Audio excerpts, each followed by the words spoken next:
Saudi warplanes kill 8 civilians in Taiz.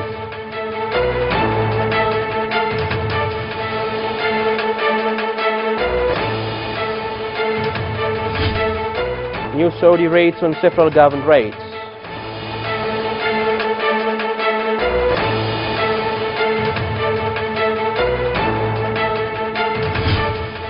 Cholera epidemic spreads rapidly for the second month.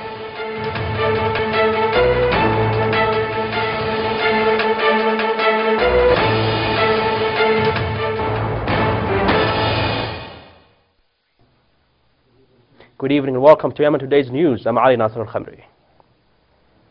8 citizens were killed and others were injured by Saudi air raid on Mawza' Directorate of Taiz Governorate. A local source in the Governorate confirmed that Saudi air jets targeted a citizen's shop in Al Arish region of Mawza', killing 8 citizens and wounding others in Inchil too. Less than 24 hours, the Saudi jets killed 2 other citizens by targeting their vehicle in Mount Aqar area of the same directorate.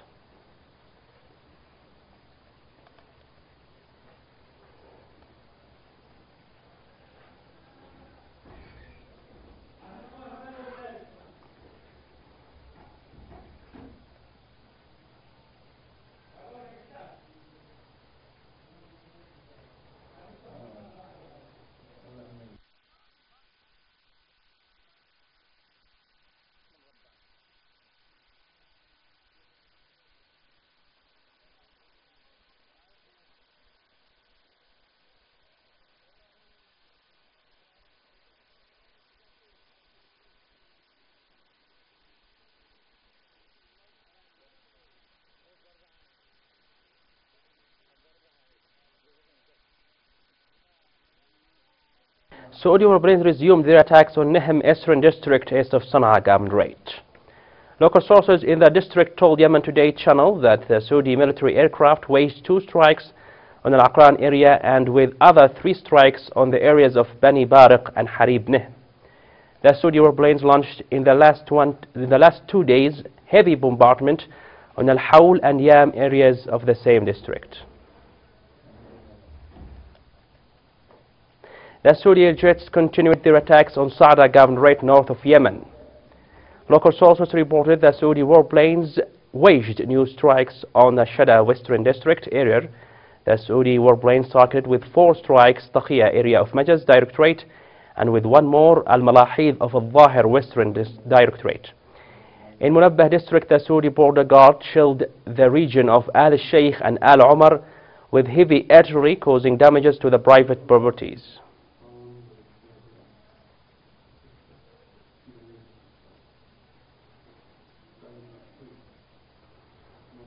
In Marib, the Saudi warplanes waged 3 airstrikes on Harib al-Qaramish district south of the governorate. The new air raids come after hours of targeting several areas of Surwah district with 5 strikes. It is worth mentioning that the Saudi warplanes launched daily strikes on Surwah, targeting the civilians and their properties.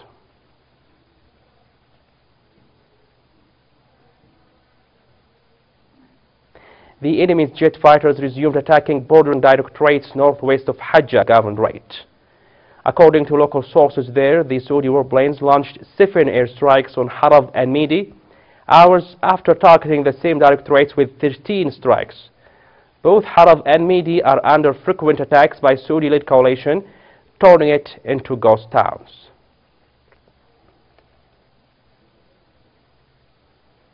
Foreign Minister Hisham Sharaf met the United Nations Resident Coordinator for Humanitarian Affairs in Yemen, Jimmy McGoldrick.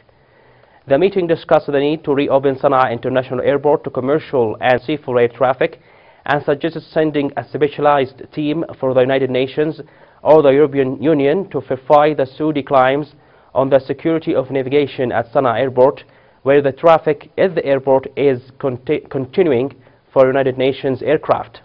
At the meeting, Minister Sharaf handed the United Nations official a letter to the United Nations Secretary General concerning the results of the comprehensive meeting that gathered the Prime Minister of the Salvation Government and a number of ministers with a special envoy to the Security Council and his accompanying delegation held on May 23rd.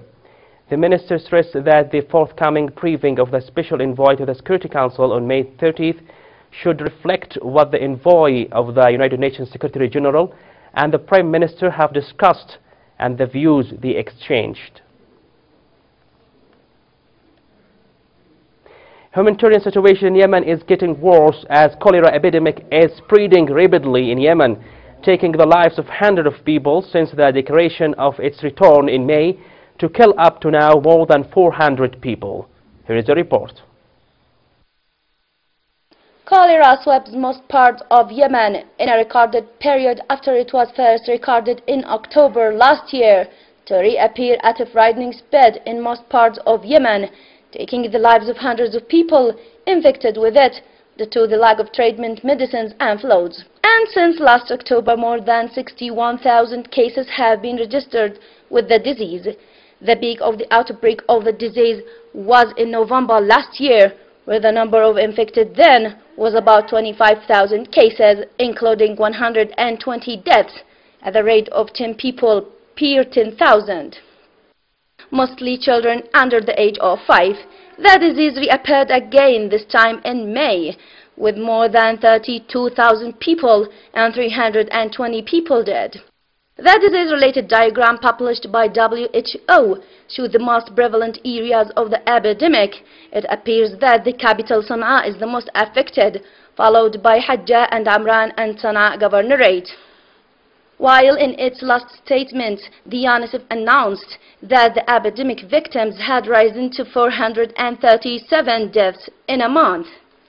The Yemeni cities suffer from poor health conditions in the light of the continued siege and the refusal of access to medicine and food since the beginning of the aggression led by Saudi. The Ministry of Health also warned of an increased risk of cholera epidemic and the cases despite efforts to combat the spread of the disease. Many Yemeni families live in extreme misery due to the Saudi war and siege for the third year in a row. Yemen Today tried to spot the light on some of those difficult situations in this report. Some families in Yemen received Ramadan with empty pockets. An old woman, Hasna, suffering from starvation and age, counts her grandchildren who are orphans in a Sayyad neighborhood downtown the capital, and they have nothing to eat. My son's wife died from cancer. Her 4 children live with me for 7 years. I'm their grandmother and mom. There is nothing here to eat. The grandchildren of Hasna and her daughters were embarrassed to appear before the camera because their pride would not allow them to show their needs. So the old woman explained their suffering from the economic crisis that affects them too bad for more than 2 years.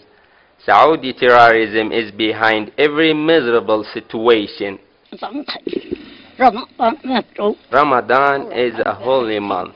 God bless everyone. We have nothing here. We ask for some bread.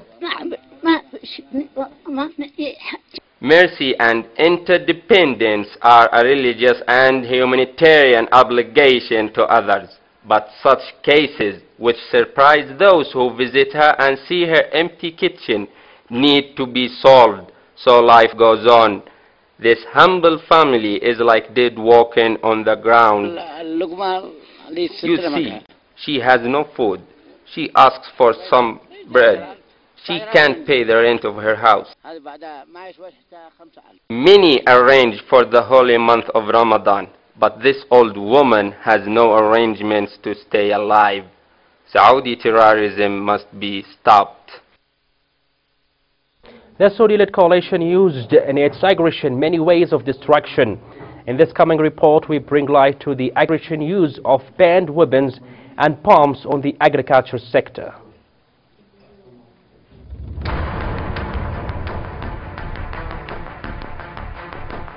The Saudi aggression varies in killing the Yemeni people in variable ways, in which the Saudi enemy used in the war in Yemen indirect and new way to spread the diseases and epidemics in the Yemeni lands and sky through its using internationally banned weapons and bombs that